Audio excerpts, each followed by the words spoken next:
الحمد لله رب العالمين والصلاة والسلام على عبد الله ورسوله نبينا محمد وعلى آله وصحبه أجمعين أما بعد. Welcome to everyone. We ask Allah subhanahu wa ta'ala, Allahumma allimna ma yanfa'una وانفعنا بما علمتنا وزدنا علما برحمتك يا أرحم الراحمين. O Allah, teach us what will benefit us and benefit us with what you teach us. And we ask Allah subhanahu wa ta'ala to increase us in knowledge, and we ask Allah to give us the ability to practice it. The topic tonight is a topic which is very, very important, and I believe it's not only important for the people who are here, but I also believe that it's actually something very important for the people and the students who are watching on the live stream with Al-Madrasatul Umariyah. And that is the topic of sincere advice. And sincere advice to those people who want to study Islamic knowledge. Now I want to start, and don't worry about your questions, inshallah, there'll be time for those, but today is a bit of a special program because normally my students are used to asking questions at this time. But today is a pretty special program. So we're going to start with a reminder, and then we're going to open the opportunity for questions, inshaAllah ta'ala. So I want to start with the importance of advice. I want to start with the importance of giving advice to people. Allah subhanahu wa ta'ala said, وَالْعَصْرِ إِنَّ الْإِنسَانَ لَفِي خُسْرٍ إِلَّا الَّذِينَ آمَنُوا وَعَمِلُوا الصَّالِحَاتِ وَتَوَاصَوْا بِالْحَقِّ وَتَوَاصَوْا بِالصَّبْرِ. By time, mankind is in a state of loss, except those people who believe and they do good deeds, and they advise each other to the truth, and they advise each other to patience. So Allah subhanahu wa ta'ala described mankind as being in a state of loss. We're losing out. We're losing the dunya and the akhirah, this world and the next, if we don't have iman, and if we don't have righteous actions, and if we don't give each other advice. Tawasi. I give you advice, you give me advice. وَتَوَاصَوْا بِالْحَقِّ وَتَوَاصَوْا بِالصَّبْرِ. They give advice, calling the people to what is true, advising people to what is right, and advising one another to be patient. And the Prophet ﷺ said in the very famous hadith, Ad-Deen AnNaseeha, this religion is about behaving sincerely towards people. Sometimes people translate this hadith a little bit incorrectly. They translate it as the religion is giving advice. But An-Naseeha here doesn't mean giving advice. It means behaving sincerely, acting sincerely towards people. قَالُوا لِمَنْ يَا رَسُولَ اللَّهِ. They said, to whom should we behave sincerely? Should we act sincerely? Towards whom should we act sincerely? Who should we act sincerely towards? قَالُوا لِلَّهِ. To Allah. قَالَ لِلَّهِ sallallahu alayhi wa sallam. He said, to Allah. وَلِرَسُولِهِ. And to His Messenger. He said, first of all, to Allah. قَالَ لِلَّهِ وَلِكِتَابِهِ. And to His book, to the Qur'an. وَلِرَسُولِهِ. And to His Messenger. وَلِأَئِمَّةِ الْمُسْلِمِينَ وَعَامَّتِهِمْ. And the leaders of the Muslims and the general people. And that means we have to give each other sincere advice. We have to be sincere. لا يؤمن أحدكم حتى يحب لأخيه ما يحب لنفسه. None of you believe until you love for your brother what you love for yourself. And there is nothing more important in this religion after entering it and bringing the basic requirements of it. There's nothing more important than gaining beneficial knowledge in it. And the two evidences I'm going to present for this about the importance of getting this beneficial knowledge. The first one in Surah Al-Fatiha. اهدنا الصراط المستقيم صراط الذين أنعمت عليهم غير المغضوب عليهم ولا الضالين. Oh Allah, don't make us from al-maghdubi alayhim, the people Allah is angry with. Who is Allah angry with? He's angry with the people who had knowledge but didn't practice it. وَلَا الضَّالُونَ وَلَا الضَّالِينَ. Oh, who are الضَّالُونَ? الضَّالُونَ are the people who didn't have knowledge in the first place. In that way, what is the sirat al-mustaqim then? It is beneficial knowledge and putting it into practice. The second evidence, the statement of Allah Azza wa Jal, هو الذي أرسل رسوله بالهدى ودين الحق ليظهره على الدين كله وكفى بالله شهيدا. He is the one who sent his messenger with guidance and the religion of truth to make it superior over all other religions. And Allah is sufficient as a witness. What does it mean, guidance here? Al-ilmu nafi', beneficial knowledge. What does the religion of truth mean? Righteous actions. And I'll bring a third evidence. It is not possible to do any action in Islam unless you have knowledge of it. فَاعْلَمْ أَنَّهُ لَا إِلَهَ إِلَّا اللَّهُ وَاسْتَغْفِرْ لِذَنْبِكَ. Know that there is no God worthy of worship except Allah, and then seek forgiveness for your sins. So before seeking forgiveness, Allah commanded the Prophet ﷺ to have knowledge before seeking forgiveness. So knowledge comes before every single thing.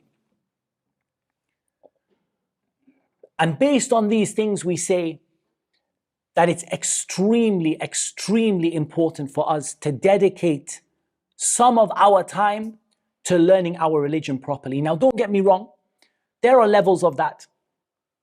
There is a minimum level, and a level which you learn that which is the absolute minimum you need to survive. There is a level above that where you learn what you need to fulfill the obligations and keep away from that which is haram. And there's a level above that, and that is the level of voluntary seeking knowledge. I want you to think about something. The amazing, and it's really a very long hadith. The long hadith of Abu Darda.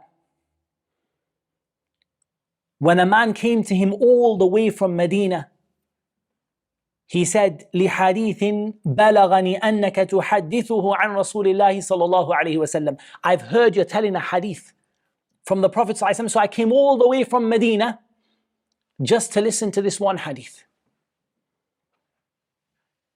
قَالَ مَا جِئْتَ لِحَاجَةٍ.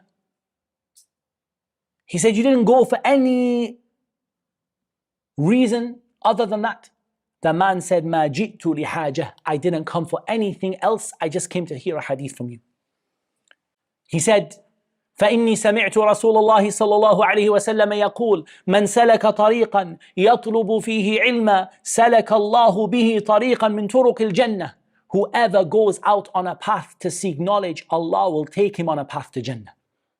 In some of the narrations it mentions سهل الله له به طريقا إلى الجنة أو كما قال. Allah will make his path to Jannah easy. وَإِنَّ الْمَلَائِكَةَ لَتَضَعُ أَجْنِحَتَهَا رِضًا لِطَالِبِ الْعِلْمِ. The angels put their wings down out of pleasure for the student of knowledge. When the angels see the student, the person just goes out. We're not saying the alim, we're not talking about the great scholar of Islam. The angels see somebody going out to learn Islamic knowledge. The angels put their wings down for you. They put their wings down for you out of pleasure for what you're doing. وَإِنَّ الْعَالِمِ لَيَسْتَغْفِرُ لَهُ مَنْ فِي السَّمَاوَاتِ وَمَنْ فِي الْأَرْضِ وَالْحِيتَانُ فِي جَوْفِ الْمَاءِ. The scholar, and in some narrations the talib al-ilm, everything in the heavens and the earth asks Allah to forgive them, even the fish in the sea. وَإِنَّ فَضْلَ الْعَالِمِ عَلَى الْعَابِدِ كَفَضْلِ الْقَمَرِ لَيْلَةَ الْبَدْرِ عَلَى سَائِرِ الْكَوَاكِبِ. And the virtue of the scholar over the worshipper. Notice he didn't say the virtue of the scholar over the fasiq, over the one who is disobedient. the virtue of the scholar over the abid, the one who prays all day and night and fasts, is like the virtue of the moon on the night that it's full versus all of the tiny stars in the sky. Why is that? Because the benefit of the alim and the talib ilm is naf'un muta'addin. It's a benefit that goes for everybody. He benefits himself, she benefits herself, and they benefit all the people around them as well. Whereas the abid, even if he fasts every single day that it's permissible to fast, and even if he prays from Salat al-Isha until Salat al-Fajr, he only benefits himself. He does a lot of good for himself, but he only does good for himself. But the alim corrects a community, a masjid, a city, a region, a country. Rather, some of our ulama, their influence has been felt in the entire world, wallahi. And it's not an exaggeration. That there are some of the ulama, their influence has been felt from the furthest place east to the furthest place west. One person, not a prophet, just someone who learned knowledge and shared it with the people. وَإِنَّ الْعُلَمَاء وَرَثَةُ الْأَنْبِيَاءِ. The scholars are the inheritors of the prophets. And that's why some of the early generation said, I do not know after the level of nubuwah, of prophethood, anything higher than for a person to be a person of knowledge, yani a scholar. And that's the highest level that a person can be after the level of prophethood.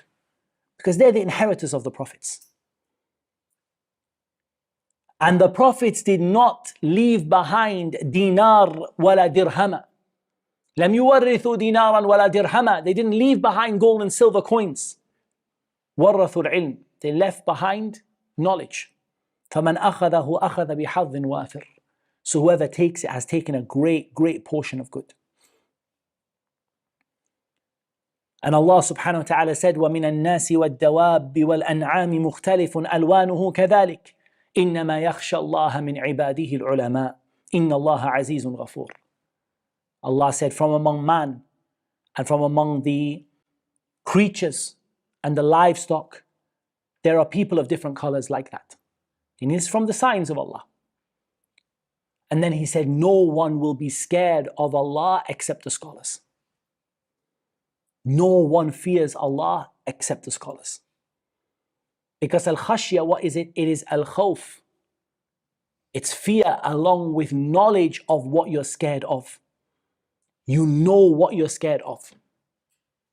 A person can be scared of something, but they don't know the reality of it, right? They don't actually know the reality of what they're scared of. Like someone who is scared of a spider or a stinging insect. But that's not like the one who is like the expert in the animal, and he knows about its poison and he knows about what it is and he knows everything about it. One person is just scared based on what he's heard, one person knows what they're scared of. وَلِلَّهِ الْمَثَلُ الْأَعْلَى. And Allah subhanahu wa ta'ala, his example is the greatest of all, and he cannot say anything greater. For you to know Allah and to fear Allah based on that knowledge, that is one of the reasons why Allah created you. الله الذي خلق سبع سماوات ومن الأرض مثلهن يتنزل الأمر بينهن لتعلموا أن الله على كل شيء قدير وأن الله قد أحاط بكل شيء علما. Allah, who created 7 heavens and from the earth the likes of them, his command goes between them so that you may know. He created the 7 heavens and the earth so you know him. That Allah is able to do all things and that Allah has created everything in his knowledge. And Allah commanded the Prophet ﷺ to ask for more knowledge. وَقُلْ رَبِّ زِدْنِي عِلْمًا. My Lord, give me more knowledge. And in the hadith of Muawiyah radiallahu anhu, مَنْ يُرِدِ اللَّهُ بِهِ خَيْرًا يُفَقِّهُ فِي الدِّينِ. Muawiyah narrated radiallahu anhu, the Prophet ﷺ said, whoever Allah wants good for, he gives him knowledge in the religion. These are just an introduction. You've heard me say it many times before. Why is this so important? So my first piece of advice, and this advice is to myself. I always think the best advice you give is the advice you give when you're looking in the mirror at yourself. And you see yourself and you see where you went wrong. And you see the things that Allah blessed you to get right. You see the areas where you could improve and the areas where Allah, through His grace and His mercy, made it possible for you to do what you hope to do. And then you look at yourself and you give advice. And so this advice is advice to myself and it's advice to my brothers and sisters. The first piece of advice is to realize the importance of this knowledge and to realize what it's worth and to realize that this life is too short to waste it with this dunya. الدنيا حلوة خضرة. This world is sweet and green. And you'll get caught up in this world forever. You can be caught up in family, in acquiring wealth, in success, in your education. It will not end. This dunya is like a drug. حلوة خضرة. It's beautiful to look at and it's sweet to taste. And you can't get enough of it. It's like a sugar addiction. Just keep more and more and more and more. You can't, it doesn't stop. You have to force yourself to say that there's something more important. وَإِنَّ اللَّهَ مُسْتَخْلِفُكُمْ فِيهَا فَيَنْظُرَ كَيْفَ تَعْمَلُونَ. Allah has put you on this dunya, in this world, to see and to test how you will behave. So don't be caught up in this life. Make it something that you honestly, in yourself, you dedicate time no matter what. And wallahi, if you love something and you want something, I believe you can dedicate an immense amount of time to it. It's like anything. It's like the brother will be like, I've got no time. I don't have time for anything. But you see that he makes time, for example, to go to the gym, or to play sports, or to go and eat with his friends. He makes time for it. No matter what, no matter how busy they are, they'll make time for it because it's important to you. That's okay. It's important to you. And that's fine. It's fine that it's important to you. But how about we make getting knowledge in this religion important? One of the tabi'een, he said, يَا بَنَ آدَمْ إِنَّمَا أَنْتَ أَيَّامٌ فَإِذَا ذَهَبَ يَوْمُكَ ذَهَبَ بَعْضُكَ. O son of Adam, you are just a few days. You're just a few numbered days. If a day goes, part of you goes with it. So we have to make that decision and consciously say to ourselves, whatever age we are, however busy we are, that I'm actually gonna dedicate myself to seek beneficial knowledge. And then that leads me to my second piece of advice. The greatest thing you can have on this path to seeking knowledge after the help of Allah Azza wa Jal is consistency. I say that because a person who learns an ayah a day, bi'idhnillah, in the end, they'll finish the Qur'an. They'll finish the Qur'an. It might take them 30 years. It might take them 25 years, but in the end, they'll finish it. But the person who memorizes 2.5 pages and then goes to sleep for 2 years and doesn't do anything, that person might never finish anything at all. How many students, I could tell you the statistics for Al-Madrasatul Umariyah. Alhamdulillah, we have a good number of students. The statistics are shocking. And I say this to the brothers and sisters online. The statistics are shocking. Students sign up. SubhanAllah, they pay money. I mean, at the end of the day, it's not easy for them. And they give some of their money, their time and everything. They sign up. Within a very, very short space of time, 1 month, 2 months, 3 months, it's like a cliff drop. No more watching videos, no more connection, no more study. The problem is consistency. It's being consistent. It's like anything. It's like anything you want to set your goal, your mind to in this life. Whatever it is, whether it's fitness or health or anything. You want to set you want to set education or whatever. If you're not consistent in it, you might have times where you achieve a lot, but overall, you're not achieving anything. You're just, your graph is not, it's not going up like that. What's happened is going a little bit up, down, a little bit up, down, a little bit up, down, and in the end, it's kind of flat overall. Consistency is more important than quantity. So it's not about you spending 3, 5, 10, 15 hours studying. If you can do it, alhamdulillah. But it's just about doing it every single day. Or even if you said 6 days and give yourself a day off in the week to do things, important things that you have to do, but you're dead regular with it every day. You do your set portion. This is one of the biggest things I see. And if you look at it actually, and this is my third piece of advice, there is a well-known path to knowledge. A lot of people see knowledge like a very, very tall mountain. You can never ever reach the top. And that could be true in terms of being above others and things like that. But the idea of just getting Islamic knowledge, people see it like it's not possible. Like we see these ulama, like where did they come from? No doubt the help of Allah is a part of that. It's a huge part at the end of the day. But there is a well-known path. It's like it might be a mountain, but there's a well-known path up that mountain. And that path is clearly signposted.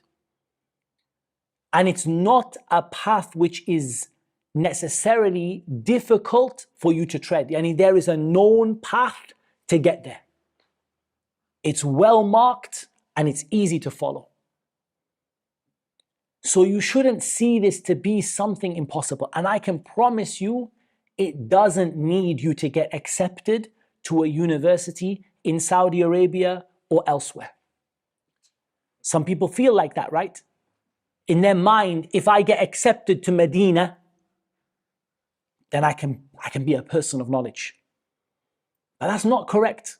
That's not actually a good way of thinking about it. It's not because how can it be that this knowledge that is worth so much, it's only available in one tiny place in the whole world, or 2 or 3 or 5 or 10? Rather, it's a mentality, first of all. It's a mentality.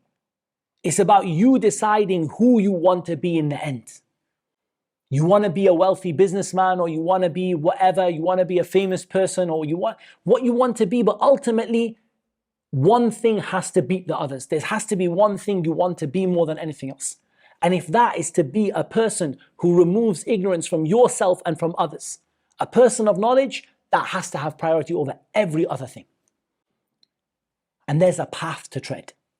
That path is not a difficult path in terms of describing it. But Allah subhanahu wa ta'ala, He tests whether you're serious about it. So let me describe that path to you in a few simple basic points. The first thing to note on that path is that the path begins with the Qur'an. And you start with the Qur'an. Now, if you're young, and when I say young, I mean under 15 years of age. Let's say you're 10, or you're 7, or you're 8, or you're 11. Then my advice is that your exclusive learning only is just the Qur'an. Because you can still finish the Qur'an and then study after that. And that's how the early generations did it for the children. Not for the adults, but for the children. For children, Qur'an comes first. And yesterday I delivered a reminder about how to memorize the Qur'an, and there is also information on AMAU as well. So I will leave it for there, because there is a method. There's a tried and tested method. And a lot of people, the problem with our kids is they're not following the tried and tested method of memorizing the Qur'an. They are memorizing, and the Shaykh is like, it's helping them a bit, and they're doing something, but they're not actually following the best practice for memorizing the Qur'an. I believe if you got a young child with best practice for memorizing the Qur'an, I don't think more than 3 years at most, and they finished the whole Quran easily. And that's for a child of average ability. I'm not talking about a child who's amazing, hafiz, memorizes everything. A child of average ability who is dedicated, not who is off watching games and movies and whatever, who is dedicated to the Quran with a good teacher, 3 years, 4 years, they're done. For adults, it's not like that. And the reason it's not like that for an adult is, number one, you've got a lot of stuff in your head. Number two, you've got a lot of sins. Number three, you have, your memory is not what it was when you are a very young person. And number four, you need to learn Islamic knowledge now. You can't afford to learn it in 4 years' time. You need to learn the issues, the rulings of Islam today, not in 4 years' time. So for the adult, we're going to say the Quran goes along with your Islamic studies. And so maybe it will take you a bit longer, might take you 6 or 7 years, might even take you 10 years. But along with that, you're studying your Islamic studies as well. The second description of the path, it begins with the Quran. Even for the adult, I would say, until you at least memorize Juz Amma, at least, you really shouldn't be doing anything else. Make a good start for yourself. And then now when you've got a habit of memorizing the Quran properly, now you can start your other sciences. The next description on the path. Break Islam down into sciences. Don't say Islam like that. Aqidah, Hadith, Fiqh, Arabic language, and so on. Each one of those sciences, you need to achieve a core competency in every single one of them. Does that make sense? You cannot be ignorant in any of them. You cannot just learn hadith. You have to have a core competency. You don't have to be an expert, but you have to have a core competency in every single one of them. Does that make sense? Every single one. And in this core competency, it's made up of two things. It's made up of what you learn and what you memorize. Now, no doubt for adults, our memory is not great. We might only memorize a little bit, but we have to memorize something, right? Because otherwise what happens? You sit in front of the people, and if the battery dies on my iPad, Allahul Musta'an. I'm sorry, brothers, the battery has died on my iPad. There's no lecture today. Like that. That's not how we want it to be, right? Because it's not about the lecture. What about if you're out and a mas'ala, an issue happens to you right now, the water runs out. Akhi, can I make tayammum? My battery's dead. I don't know. Yeah, that's no good. You have to carry that knowledge with you. Now, no doubt we're all different in memorization. Some people are going to memorize the amount of the Quran again in their core competencies. They're going to, the equivalent length of the Quran, they will memorize the same amount of content again in hadith and seerah and Arabic language and all of that. Some will memorize even more. Some will only memorize a few pages in each one. But at least you have something that you have kept in your head from each one. Now, how do we go about it? I would say that precedence should be given for non-Arabic speakers. Precedence should be given along with the Quran to learning the Arabic language. The reason I say is when you have Arabic, your life will change. That is a promise bi-idhnillahi ta'ala. Your entire life will change. Because what will happen now, you can access the scholars, the books of the scholars. Suddenly, you don't want to listen to Muhammad Tim anymore. Walillahi alhamd. I've got something better. So we need to get Arabic in there. So I would say, first of all, get your Juz Amma, get yourself a habit of memorizing Quran. And now let's start picking up Arabic. Bit by bit, word by word, slowly. Now we have an Arabic course with Al-Madrasatul Umariyah, and you know my thoughts on it. My thoughts are like this. Focus yourself on vocabulary, because you don't need a teacher. Just put yourself 5-10 words a day and learn 5-10 words. Everything in the room, you can point to it. That's what that is, that's what that is, that's what that is, that's what that is, that's what that is. You can point to everything and you can give a name for it. Learn very simple sentences first. Don't start with grammar and complexities and all of this very basic, simple stuff. But focus on getting it right, being accurate in it. Because in the beginning, if you're just making mistakes all the time, it takes time. So start with just concentrating on accurate sentences, just very simple, small sentences that you can make. Build up little bit by little bit, vocabulary and all of that.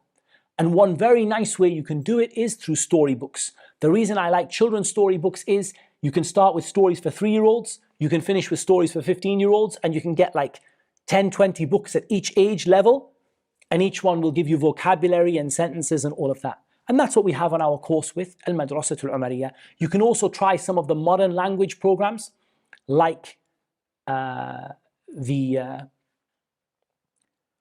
ones that have fragments of sentences that are repeated over and over again.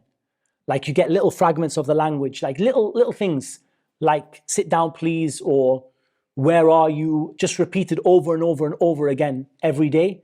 And that helps. And you can stick post-it notes on your wall and just pick up some parts of the language. The more you pick up, the easier it will get, inshallah. Now we have the rest of the Islamic sciences. Which ones do we give priority to? In my view, you should give priority to 2 sciences above everything else. The first one is Aqidah, what you believe, because ultimately if your belief is wrong, everything else is wrong with it, right? By default. If your belief as a Muslim is wrong, everything is wrong. Your salah is wrong and your zakah is wrong and everything is, there's no point in anything if the belief is wrong. So you got to get your belief right. And your belief is the most important thing in getting you to be from the people of Jannah. Your iman. So you focus on iman and aqidah first of all. And the second thing you focus on is fiqh. Why fiqh? Because fiqh is about practical actions that you do every day. How do you pray? How do you make wudu? How do you give zakah? What marriage and divorce and buying and selling? And you learn that. If you find yourself to have more time, you're going to start to add hadith of the Prophet ﷺ. Of course, you'll learn them in fiqh, but more hadith. You're also going to start to learn tafsir. You're going to start to learn about the seerah. You're going to start to learn, and in each one, how are you learning? You're learning with steps. Start at the basic level, beginner's level, intermediate level, advanced level, and so on. All of this, when we say advanced, I don't mean advanced as in specialist. I mean advanced as in what? As in just advanced, as in meaning, advanced meaning that you are competent in it to a good level, an advanced level. And you know what you're doing in it. Specialization is later on. So this path has just one more description to it. And that is in your core competencies. The basic sciences you're learning in each thing. You're trying to memorize, you're trying to learn, you're going beginner, intermediate, advanced, and so on. That as much as possible, you take each book from a person of knowledge. That's because later on you can research, you can read by yourself. You can study, self-study. But self-study at an early stage is more dangerous than self-study at a later stage. People might think it's the other way around.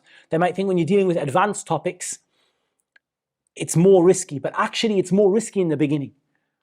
Because the core that you're going to build your whole religion upon, the foundation that you're going to build everything upon, if you take it from a reliable source, you're solid in that. And everything else, of course, you're going to go back to the scholars when you don't know something, that's for sure.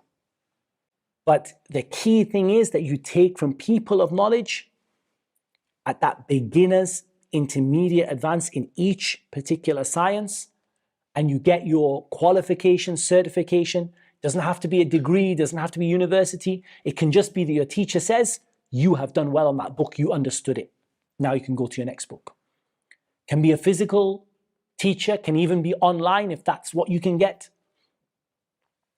but you're trying to go through all of that.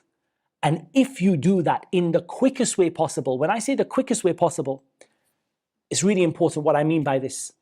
The quickest way, I want you to be really quick and really slow. That can be contradictory, it's okay. Really quick and really slow. Really quick, I don't want you to study more books at your core level than you need to, because that's a waste of time. You can do that later on when you've finished all your core studies. You can read whatever you like. So I want you to get to that place as fast as possible. Does that make sense? I want you to get from beginning to competent in all of the sciences in the shortest road possible, because it gives you the most chance to be able to finish it, right? The shorter it is, the more chance it is. So I believe, honestly, inshallah ta'ala, 5 years, 7 years, you can finish your core competencies in a very good way with minimal amount of, maybe in every science you take 3-4 books and you're done. 3-4 books in Aqidah, 3-4 books in Hadith, 3-4 books in Fiqh, and you can get a good amount, maybe a bit more, maybe it ends up 5, 6, 7, but it's not impossible for you to do. What do I want you to slow down? I want you to slow down in taking what you can manage each day. Don't look at the goal in the future. Don't say, oh no, now I'm not going to take 5 years, I'm going to take 6 years. Oh no, now I've gone to 6.5 years, now it's going to take me 6 years and 9 months. Don't worry about that. Take as much each day as you can easily manage. Even a year of study, good study, you'll be a different person. A different person for yourself and a different person for your community, inshallah ta'ala. I have just a few pieces of advice before we open up for questions, inshallah ta'ala. The time is very short, but one thing I want to advise you is, what is our goal in learning? Is it to be famous? Is it to be a well-known person or a public speaker or whatever it might be? It's like an Imam Ahmed said, أن ينوي رفع جهل عن نفسه وعن غيره. That you want to remove ignorance from yourself. You want to remove ignorance from other people. That's what you want to do. It doesn't, any people knowing you or not knowing you is not important. In fact, knowing you can be worse sometimes than not knowing you. But you are a person who really, honestly corrects yourself and you help the people around you. And in this, it's very important, my brothers, that you don't be stingy and keep this knowledge to yourself. When you get it, you share it with your family, you share it with your kids, you share it with your siblings, you share it with the brothers around you. But in every time that you share it, you are so careful that you know what you are saying. Because one of the big calamities I see among students today is I see a lot of students, wallahi, a lot of students who start talking about things they don't understand. And sometimes, my kids come to me and say, Dad, I was with these brothers and they were talking about this mas'ala and they were saying about this issue and this issue. And sometimes I tell him, call those brothers and tell them that I asked my dad and my dad said to them, stop speaking. You don't know what you're talking about. Wallahi, you don't know what you're talking about. You're just talking. Don't do that. It's dangerous, wallahi. When you speak with something you are sure of and you have salaf for it. You have people before you who said it. You have scholars who've said it and you know what you're saying. I'm not saying you have to be a big alim. I'm saying you speak, you know what you're saying. And you're sure and you have people before you who said it. Then you're going to be fine. But if you're saying something just because, well, I personally think that, your personal thoughts don't count for anything. What counts is what the early generations thought, what the great scholars of Islam thought, what the imams of Islam thought. And you and me, what we personally think about an issue is not important. And it's dangerous. وَأَن تَقُولُوا عَلَى اللَّهِ مَا لَا تَعْلَمُونَ. That you speak about Allah, something you don't have proper knowledge of. This is very important. Connected to this, a sincere piece of advice. We need to practice what we preach. And wallahi, anyone who doesn't practice what they preach, wallahi, in the end, Allah subhanahu wa ta'ala will disgrace that person. Wal-'iyadhu billah. In the end, one way or another, Allah will expose that person. You have to practice what you preach. If you're not willing to practice what you preach, slow down. Take your knowledge a bit more slowly until you can practice what you're learning. Otherwise, if you're not practicing it, it doesn't count for anything in the sight of Allah subhanahu wa ta'ala. أَمَّنْ هُوَ قَانِتٌ آنَاءَ اللَّيْلِ سَاجِدًا وَقَائِمًا يَحْذَرُ الْآخِرَةَ وَيَرْجُو رَحْمَةَ رَبِّهِ قُلْ هَلْ يَسْتَوِي الَّذِينَ يَعْلَمُونَ وَالَّذِينَ لَا يَعْلَمُونَ إِنَّمَا يَتَذَكَّرُ أُولُو الْأَلْبَابِ. The one who prays at night, the one who stands at night, the one who's scared of the akhirah, the one who makes their feet sore standing at night praying. That's the person of knowledge. Not the person who has a big library at home. Not the person who's read many books. Ijazat, yani, to be honest, if you've got 5 minutes, you can go and collect a couple hundred of them just driving around by visiting people here and there. And it's not something very... What matters is your ijazah is what you do. That's your ijazah. It's not a piece of paper. Otherwise, sometimes you can go to, in ijazat, sometimes you go to Sheikh, you meet him in the restaurant. Say, Sheikh, I always wanted to take your ijazah in this book. I've given it to you. Okay, alhamdulillah. Shall we drink our tea now? Doesn't count. But what really counts is what you practice. What you put into practice in your life and you do it day in, day out. That's what counts in the sight of Allah Azza wa Jalla. I'll come back to the point that I made earlier. Consistency. Even if you just learned one mas'ala a day. Any average people don't know many issues at all. If you just learned one mas'ala in fiqh every day, how many masail until you finish a main book of fiqh? A few thousand? Wallahi, it's a short time, it's not that long. In a few years, 5, 6 years, one mas'ala a day and you will be mufti dar, the mufti of the city. One mas'ala every day. For subhanAllah, it's not like that path is unknown. It's not like it's something impossible for people to do. But wallahi, you've got to keep moving one foot after the other and one foot after the other. And you've got to know that Shaitan is going to come and try to take you away from that path. And he's going to distract you with two things. Shahawat and shubuhat. He's going to distract you with your desires. Not necessarily even desires for haram. Could be even desires for that which is mubah, which is halal. But he's going to distract you and make you busy. And he's going to confuse you or try to confuse you. How do you get over confusion? Take your knowledge from people of knowledge, reliable people of knowledge. Don't isolate yourself. Be with the jama'ah, be with the people, be with the scholars. How do you keep yourself away from shahawat? The more that you learn, the more you practice, the more that you ask Allah to keep you safe and you ask Allah for His guidance and you make tawbah and istighfar, you keep trying and you keep doing good deeds after bad ones. So Allah subhanahu wa ta'ala guides you to keep putting one foot in front of the other. And keep away from ar-riya and as-sum'ah, doing things for people to say that this person is a alim, this person is a scholar, this person is a talib ilm, this person is masha'Allah, knowledgeable. Or a person to see you and think something of you. How many people are anonymous on the earth, but all the angels in the heavens know their name. And how many people are famous on the earth? And if you were to ask the angels about them, they say, Man had. Who is it? We don't know who he is. For what counts is Allah subhanahu wa ta'ala. It doesn't count what people know about you or don't know about you. There's a statement from Imam Ahmad, if I remember it rightly, and I'll finish with this. People asked Imam Ahmad about this issue of people praising you and knowing you and all of that. He said if a person knows themselves, the praise and the criticism of the people doesn't affect them in the wrong way. It doesn't affect them like that. If a person knows themselves, and if someone praises you, say, Akhi, wallah, صراحة, you don't really know me. And if you knew me, wallahi لو علموا قبيح سريرتي لأبى السلام علي من يلقاني ولا أعرضوا عني وملوا صحبتي ولا بؤت بعد كرامة بهواني.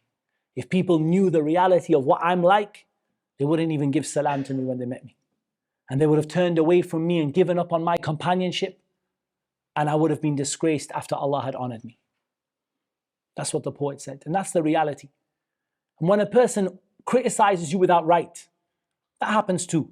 People get jealous and criticize without right. Don't let it bother you. Just put one foot in front of the other. Keep on going.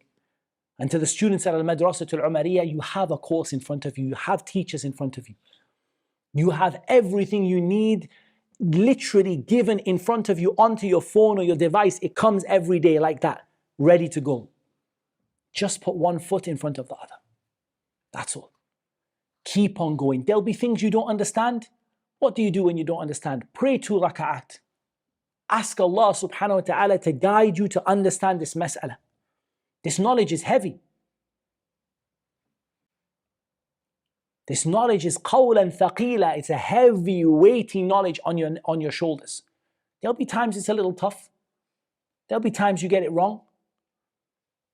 But with sincerity to Allah, following the sunnah of the Messenger of Allah sallallahu alaihi wasallam, and the way of the early generations, just keep putting one foot in front of the other, and you will get there bi-idhnillahi ta'ala. Those are just some words of advice. Words of advice from someone who saw a lot of people studying, and some people did it very, very well, and some people didn't do it so well. So I tried to give you something to help you, inshallah, and motivate you into it. And don't let someone sit here and say, this is not for me. I worry about that. 1 or 2 people sitting there like, it's not for me. I'm not a knowledgeable person. Why not? Why can you not be a person of knowledge? All you have to do is want it for yourself. Ask Allah for His help and start putting one foot in front of the other bi-idhnillahi ta'ala.